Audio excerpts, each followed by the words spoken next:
As the dust settles of the 2021 Formula One season, I wanted to revisit the 5 key questions I posed during the season through my videos and see how they have been answered.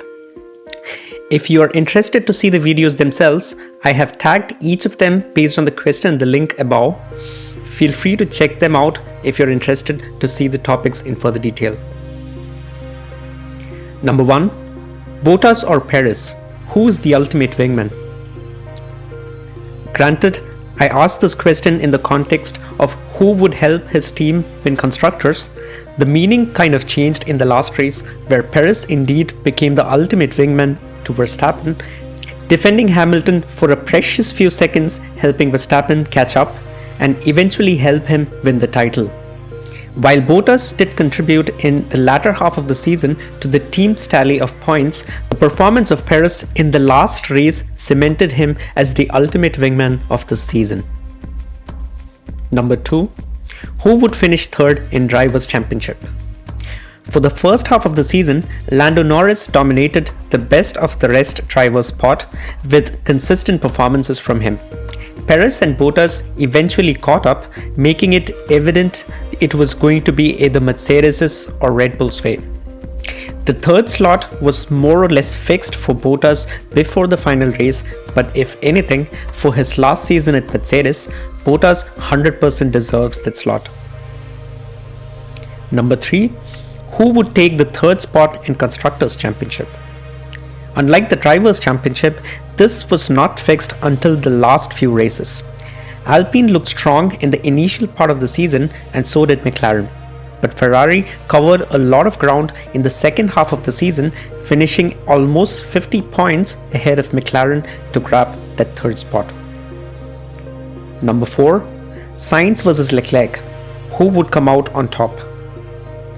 In the first half of the season, both Sainz and Leclerc were neck and neck, and it did go all the way down to the wire.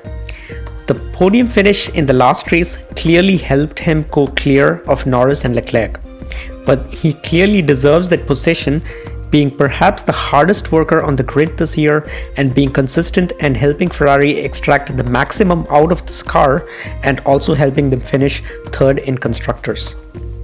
Number 5. Is it time for Ricciardo to retire? I posed this question earlier in the season when Ricciardo was struggling to get in grips with the car.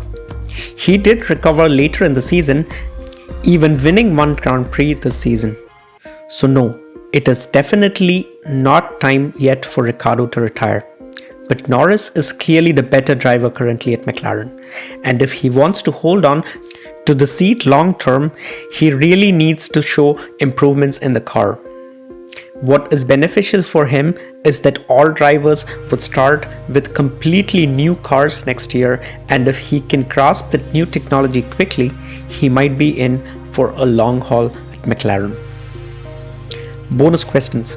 I did post many more questions this season. Some important ones were: does Yuki Tsunoda deserve a seat at Formula One?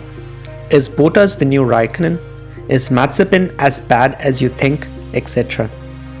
The season clearly answered some of them, while only time will tell how the other questions will be answered. All drivers start with a clean slate next season, and therefore we could see an even tighter title fight if at all it is possible. Thank you very much for watching. I hope you guys enjoyed this video. If you did, please hit that like button.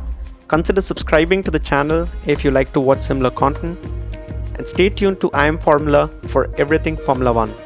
Until next time, take care and stay safe.